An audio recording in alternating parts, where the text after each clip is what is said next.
I would love to. I always like to kind of, ask some tech questions and like get an understanding of, how people produce differently in the studio and what kind of tools you use. And I mean, you're showing it to us right there. Could you just tell us a little bit about what you got going on? So I have, first of all, I have a MacBook Pro, one of those like 16 inches. And as a sound card, I have a Motu Ultralight Mark III, like a Firewire, like super old. I've had it since 2009, so that makes it 11 years, and it's still going. So I really like it because it has a bunch of inputs and outputs, and so I can literally plug everything that I have to if I need to plug several pedals and like different synthesizers and guitars and everything. I don't need a mixer for it because it's kind of a mixer too. And then I have the Subsequent 37, the Moog, Matriarch, which I just got. I used to have a Korg Prologue as a poly synth, but I just switched. I sold it and I got this one instead. And a Moog Subharmonicon, which is a Squarky Creativity Spark machine. And yeah, I got a couple of guitars back there, my bass and my guitar. Yeah, that's it. And as a monitors, I have the Atom A77X, but I use them vertically because I have a small room, so it makes it more focused. Yeah, absolutely. That's awesome. Do you like? I know for a lot of people, when they're getting started, obviously now a lot of this stuff is really accessible just with Ableton and how easy it is to kind of find classes online. But obviously, it seems like you're a bit of a hardware guy. Do you think that kind of the hardware is necessary to really get to the sounds that you want? Or like, do you encourage new artists to just focus on understanding just the software? Absolutely. I think, everybody starts, at first. So when I started, it was back in Brazil, and access to hardware is very, very difficult there, and it's very expensive too. So I remember back then it was 2007, I guess, 2008. I had a, Intel Core 2 Duo and, and cracked versions of plugins. And, I think with the plugins, I remember like learning synthesis with that plugin, the Vanguard or Xfer Vanguard, and then that's the brand that now does the what's the name? I don't use it. Let me Xfer Reflex. Nexus is the same company that makes the the sample based Nexus, but they had a soft synth back in the past. So that's how I learned, because it had a very simple interface, and that's how I learned how square wave sounds and how sawtooth sounds, and how I think everybody should start with plugins. I think the hardware thing, it's more of a, I like it because it's very tactile. You can just, it's very hands-on. That's what I would say. There's no mouse and there's no screen needed, right in the middle of your creative process. I feel like it's more natural. I get it. I think it works. The workflow is better for me a little bit.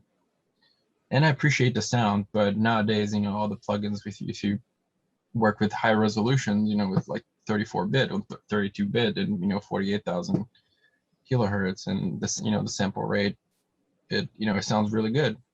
Yeah, absolutely. You have all the texture and all the depth. Yeah, and in the, for example, like Logic stock plugins are pretty good, and Ableton as well. I'm a Cubase guy, but I've been playing around with different versions of Ableton back then, and you can literally make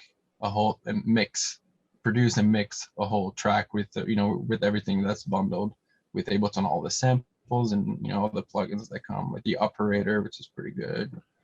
Yeah. Yeah, I know. I mean, the way that people can kind of take the entire process into their own hands now. And, you know, it's like, not only are you creating the track, but you can mix and master it yourself. And I mean, it's interesting, just as you said, I feel like everybody I talk to who has hardware, it's like once they start going there, it's really hard to go back.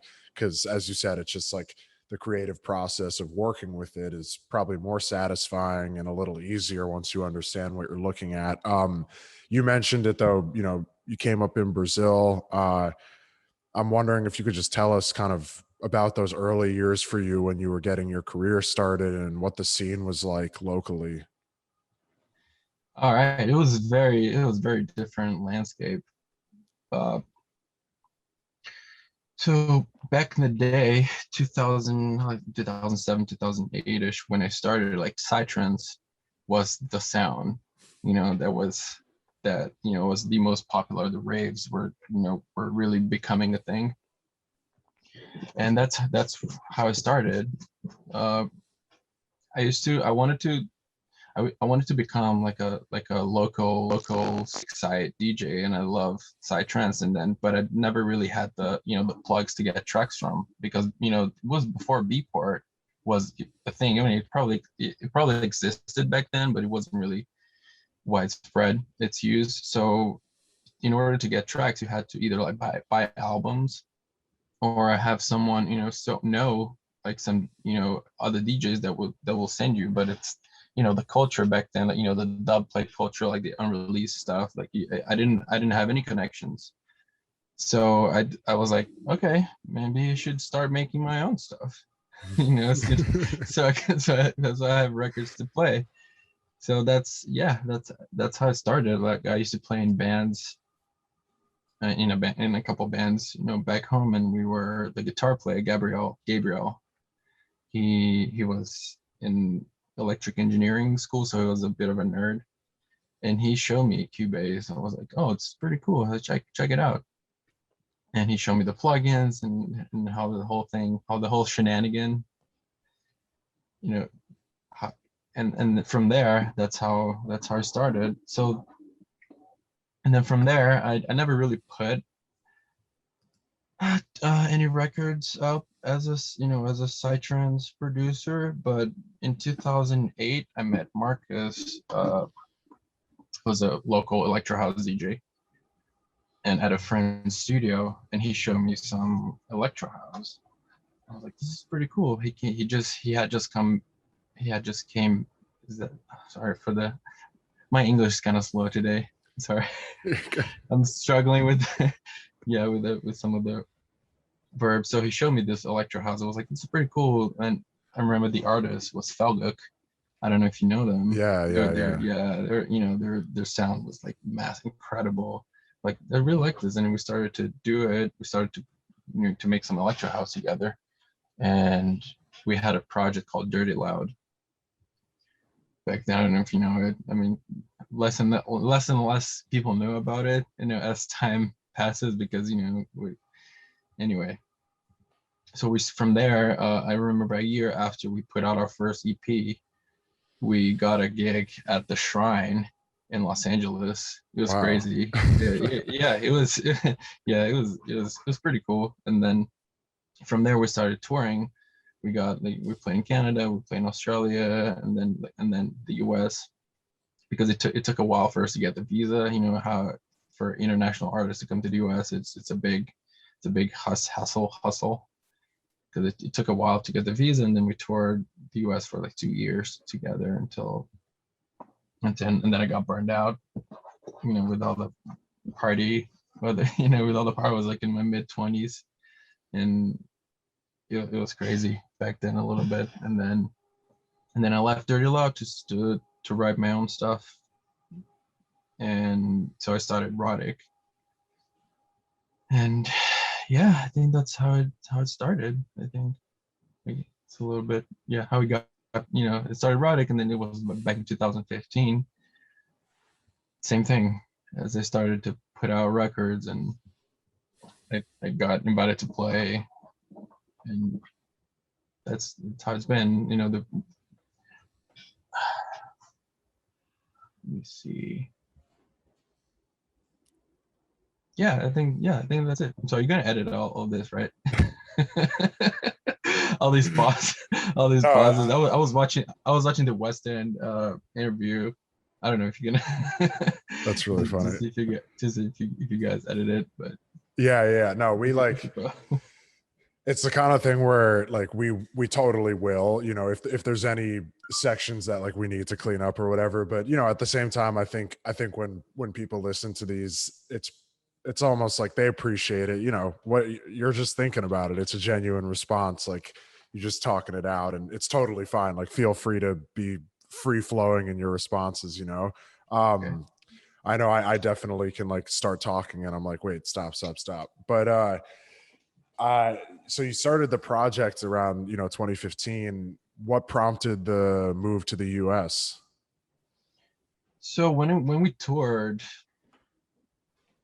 that we were playing in Brazil too, but when we toured the US and like Canada, it was very different, like the scene, and it was pretty cool. I really liked I feel like the crowd was a bit more receptive. You know, I think they liked our music more. But I felt, I don't know, and the clubs were pretty cool, to play at, and I don't know, it was mostly the crowd and getting to travel and getting to know the U.S. more too. I was, I have family in Boston, so I always, got to come here since I was a kid. But as an artistic goal, I think the the U.S. is a pretty cool place to be. But right now, I moved here a year and a half ago, and because of my wife. She was my girl back then. We met at Holy Ship, and then Oh and then wow. from there we had like a long distance relationship, and then from there, uh, I moved here. I still had lucky that I still had my visa, so I could play some shows, and I had a social security, so I could get like a bank account, and it was easier, the whole bureaucracy, the whole process of coming legally to the US, of course, so Yeah, absolutely. yeah. That's funny.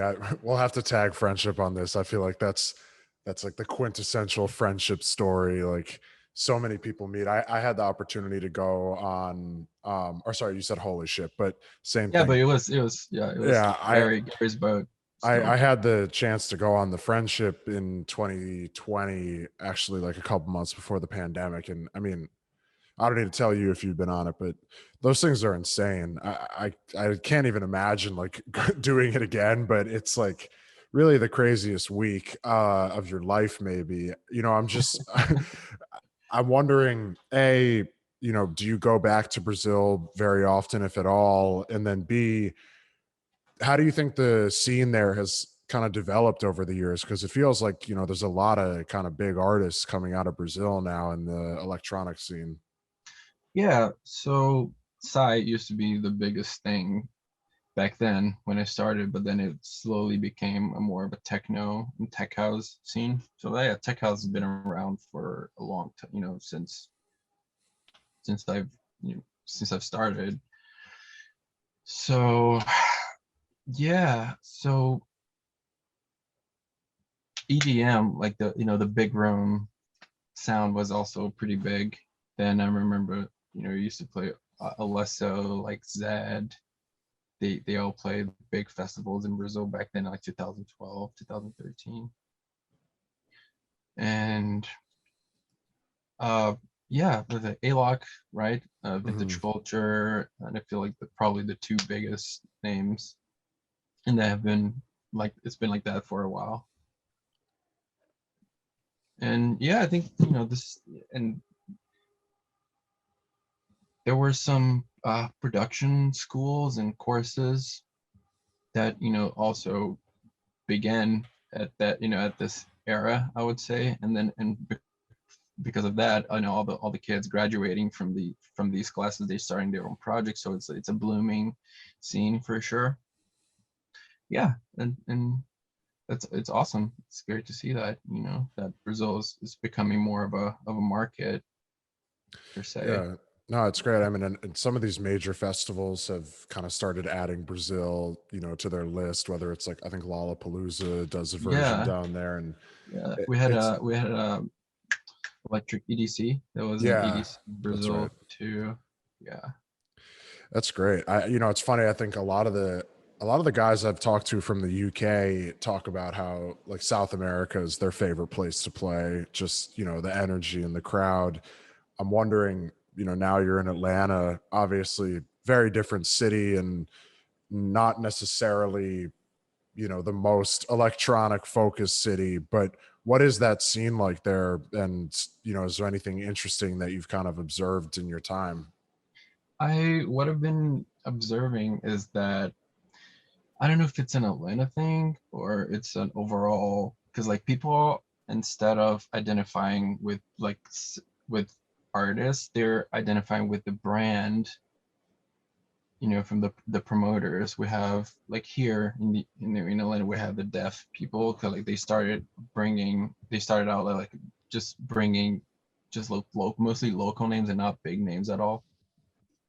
And then now they just brought Ivy Lab and Shiba San this weekend, so and but they were first creating the experience and bringing the crowd first, and then the artists are adding, to the experience, to the brand, and they have really solid branding too. Also, we have, Alley Cat, which is also a promotion production company, and then people just go for their parties. They care less about headliners.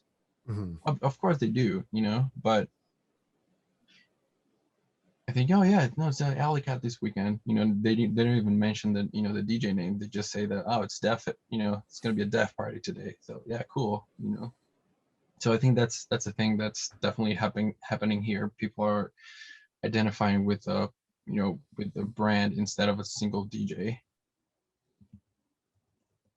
That's something that I noticed. We have Psycho Disco here too, which is Treasure Fingers brand, Treasure Fingers label, and yeah, which are we're also working on that, uh, developing and a strong identity and getting the crowd. Uh,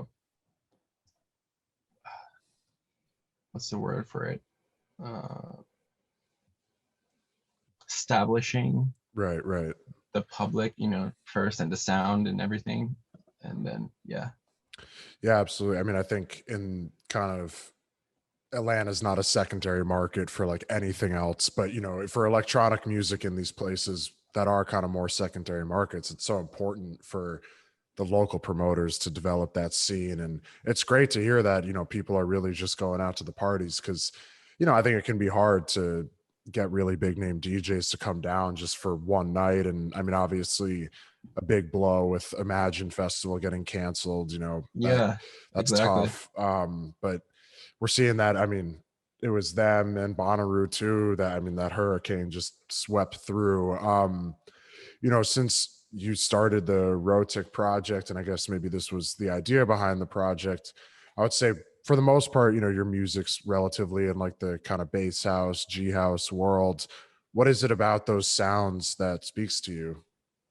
So I think being a bassist, a bass player, I think my music has always been bass centered, I would say. And I grew up listening to disco too. My dad showed me like disco and house music, and as a kid, there was the '90s dance music boom that you would listen to it all day on the radio. Like Hadaway and the Rhythm of the Night, that kind of stuff. So I really liked it. I really liked it, and it became a part of me. So the 4/4 beat is always been I've always been drawn to it. And I don't know, I also love back then I was listening a lot to drum and bass music. And drum and bass is also known for all that, the crazy bass lines and modulation and the neuro funk sound. And I wanted to put the two together,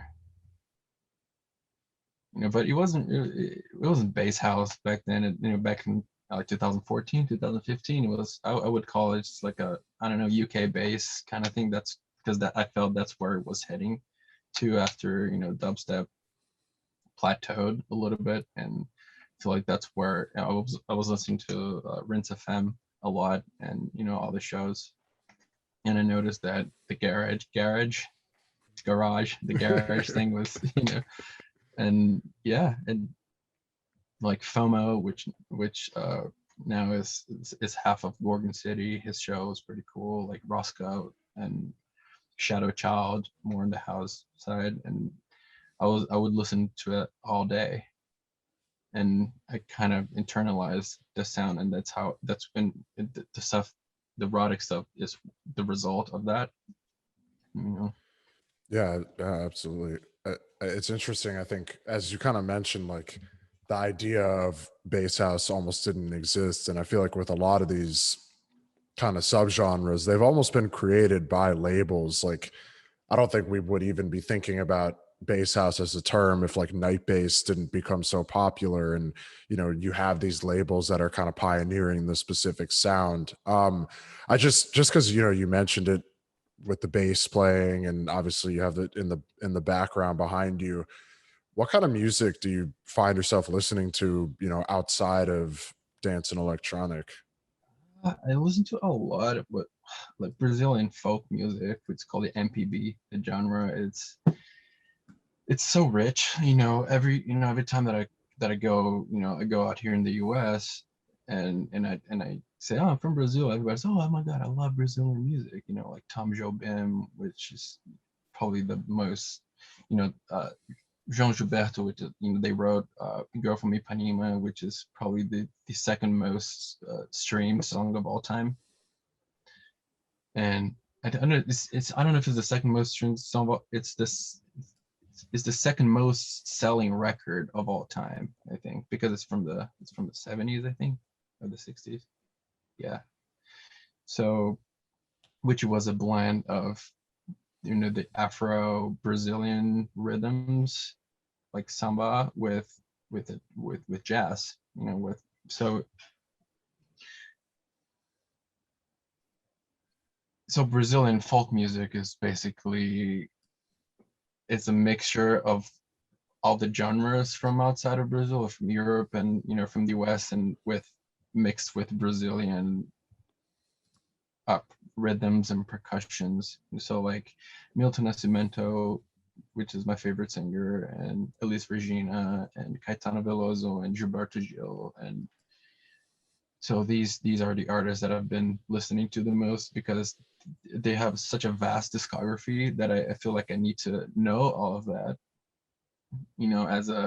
as a repertoire thing, because I think it's beautiful, and there's a lot of stuff to that I can take from that kind of music. Like, for example, Que Tronada, what's that song? Yeah.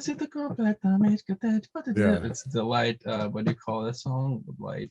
I should know that. I literally have the vinyl like up on the wall. I'm just like on Spotify. What's that? Light Spots, right? Which is a Right, is a Gal Costa sample. It's a Brazilian folk artist, and she's, it's the same generation of all these artists that I mentioned. The same group. They call it Tropicalia movement, which was the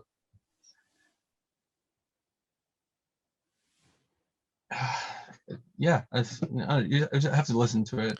Yeah, And no, then I definitely, yeah, I'll have to check some of that out. It's awesome. I mean, like, I would have never known that song was sampled from Brazilian folk music, and like, yeah. that's, I mean, guys like that are, absolute pioneers in the way that they sample. Just kind of going back into your project, as you mentioned, you kind of first put music out in 2015, but obviously it takes a while to get heard and get noticed, even if you've already been out there touring under a different alias. um you really started to break out in kind of 2018, 2019. I'm just wondering if you could kind of talk about those years when it's like, what you're doing artistically, but you're still working really hard just to get noticed. So it started. You have to rely. I don't know. I feel like nowadays it's more like social media and stuff, you know. But nowadays, but back then, I had the mentality of like, you know, I had to rely on labels. I remember my first release as Rrotik. I put it out on Hatira's label, Hat Tracks. Now he's running Space Disco. He's always been a, you know, a OG of house and Jack and house music. He's from Canada, and I used to know him from the Dirtyloud days. And so I hit him up. I was like, yeah, I have this kind, you know, this stuff that's kind of like housey and has some bass line, cool bass lines. And yeah, this is exactly what I've been listening to lately. So that's how it was. And then you know, I put the first record with him, and then it got really big support. Also, the sound was pretty fresh. Back then it was more interesting and more people were paying attention to it. It was before tech house, you know, blew up in the US. So yeah, I think one thing kind of led to another, because from that release, I got in touch with all mostly the, you know, the UK guys that I was listening to. And then yeah, I used to listen to a lot to Rinse FM, and then my stuff started to get plays on that, you know, on that radio. That's exactly where I wanted to be. And from that, you know, and then the remixes started coming, like the request, you know, the remix request, where I just do put my own spice, you know, my own seasoning to, you know, to all, you know, the records, not all the, some of the records that were coming out. And yeah, I think labels are still very important, because they're the people, because you know, you can try to spam your favorite artists, but you know, what do you call it? Unsolicited uh demos, unsolicited emails are very annoying Yeah. for everyone. So I think, you know, labels are a good way to deliver a curated thing. You know, when I go to my promo folders, and I was like, oh yeah, oh my god, I love this label. Oh shit, yeah, Box of Cats, yeah, of course, Night Bass, yeah, I love that. So I would listen to everything and find out new names.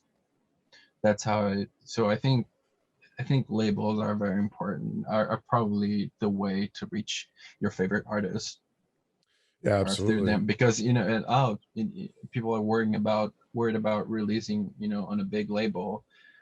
It's not. You have to. I think the small labels are the ones, most of them, that are putting out, you know, the more interesting stuff, the fresh stuff, because they're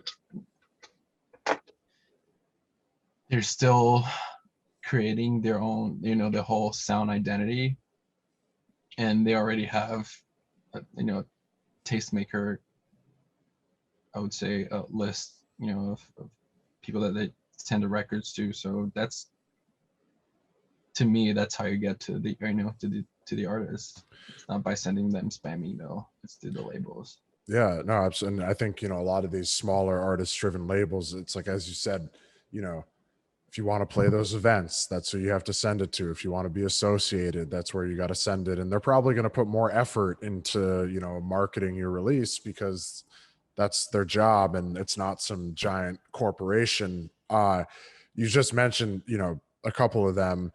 Uh, in 2019, you put out Ride or Cry with Jay Wera and Dances with White Girls, and that was on Mousetrap. And then, you followed that up with releases on Box of Cats, Spin In, Night Bass.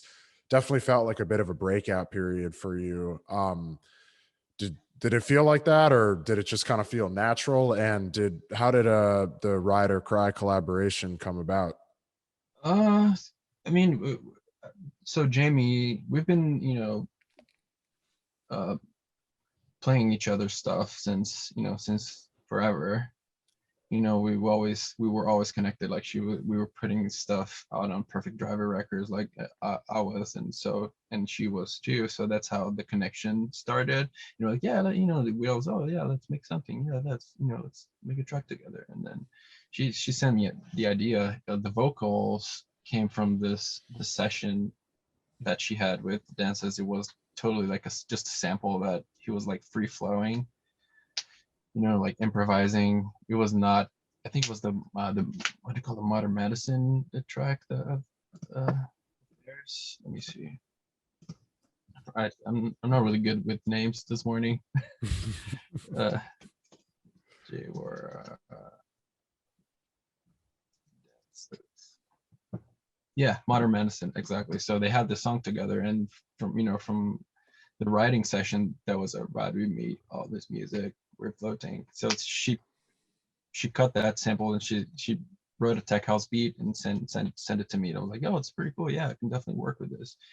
And yeah, and then so she had laid down the beat and that lead sound that from the first drop. And then I made like the beat like bassier and fatter, and worked with chop the vocals a little bit more and give it a bit more of a interesting atmosphere, and just made it sound like fat. Yeah, I think that was my part of the process. And I was not expecting it to be out on Mousetrap when she came up with the email, like yeah Mousetrap, we're gonna sign it to Mousetrap. I was like, oh my god. Yes. Like, but sometimes first times are always exciting, or the most exciting thing. And so yeah, it was Mousetrap, oh my god, definitely a staple of my career. I always thought Mousetrap was a great label. And so yeah, that was awesome. Yeah, no, that's great. I mean, I'm sure, that feeling of like this label I've been listening to for so long Yeah, just signed my track, yeah, like holy shit. yeah, Um, it was great. Yep. just kind of wrapping up here, I just wanted to ask about, where you're at now. Obviously going through your music. I think 2021 has been a little bit quieter. You've had the single and you put out the remix of Wasted on You. And that one felt like a little bit of a different flavor than, some of your more recent music. So I was just curious, what's in store for you going forward? Is there anything you're working on? And is there any kind of new sounds that you're looking to experiment with? So when I moved here, I felt, since I've been coming to the US for touring, and just coming here for vacation, I've always been like felt more assimilated to the culture and the language. But and moving here was a completely different thing. And I felt like it's the whole past year since I moved here. It's been a period of great growing, self, improvement, and becoming more mature. And so everything is changing. So I got here. I used to have like a good pair of Genelec monitors. So I got these Atoms. You know, they're definitely an upgrade from those. And then from there, having access to this gave me a whole different perspective of sound. And I don't know, it's uh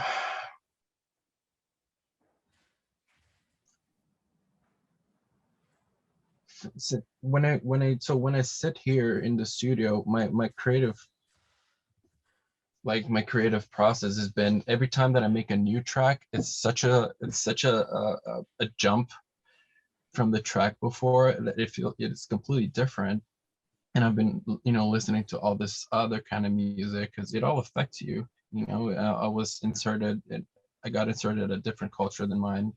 And, and, you know, having access to this gave me a whole different perspective of sound. And I don't know, it's. And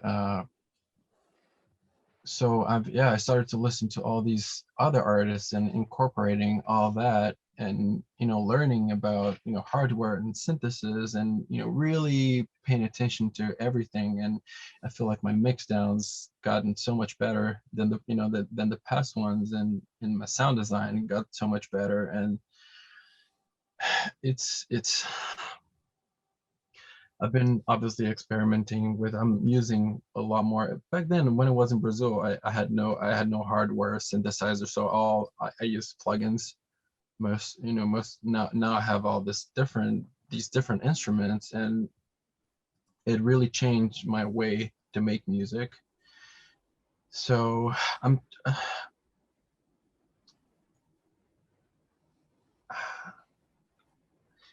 also, last year, because of COVID and the events that they got canceled, and then, and the whole change of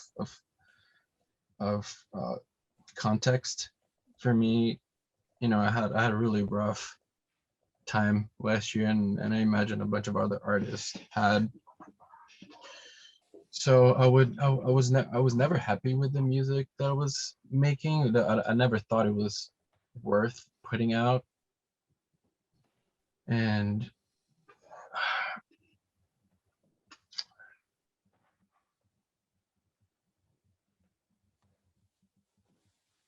I struggled with my mental health for quite a while too. So yeah, I've been working on. I have a lot of new stuff.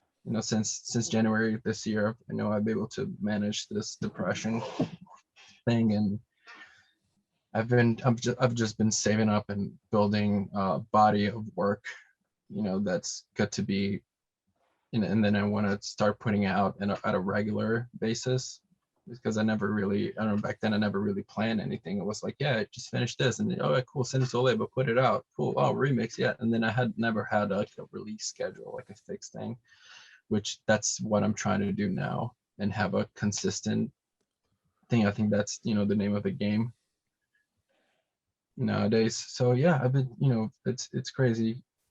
If like I said, I've been evolving and trying to get this body of work, but at the same time, every new track is very different from from the previous one. So it's really hard to maintain a single style or genre. Sometimes I make like 120 melodic, beautiful stuff, and sometimes I just make like 130 like night bass growly, I always my girl, she always says that when I talk, I make these sounds. And so yeah, it's and having to decide what to put out, you know. But I'm excited. I'm excited. Once I have all, these 15 excellent tracks, that's what I've been working on, and try to, maybe like put an album or something, yeah, that's what I'm trying to do. Yeah.